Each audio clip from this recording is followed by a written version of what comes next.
All's Well That Ends Well is one of Shakespeare's problem comedies. It is basically the story of Bertram and Helena. Bertram's father has recently died, and he is going to go off to try to make his way in the world, and he's going to go visit the King of France to start his journey as a man. Helena, who has been a servant basically in the house, is in love with Bertram, and she chases after him. When they get to France, the King of France is actually suffering from an ailment. Helena is able to cure him. As a reward, he says that she can have whatever she wants, and she asks for Bertram's hand in marriage. Bertram freaks out and runs away because the last thing he wants to do is marry her. She then chases after him again. He goes off into to fight in a war. She follows and basically manages to win him by performing a bed trick, which is a device used in a couple of Shakespeare plays where a woman gets the guy by making him think he's sleeping with somebody else, but it's actually her that's in the bed. At the end of the play, Helena uses the bed trick, she gets Bertram, and they all live happily ever after,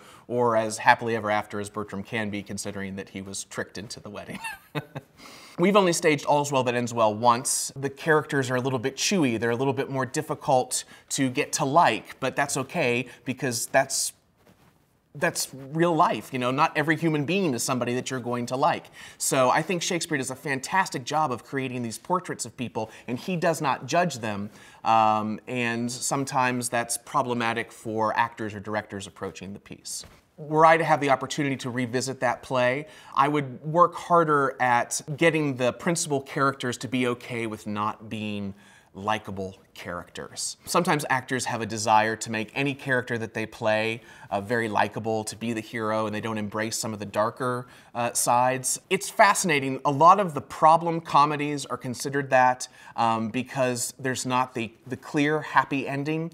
And I think that All's Well That Ends Well is a fantastic play, and it's honest. You know, not everybody doesn't always get a happy ending. Things don't always work out exactly like we planned.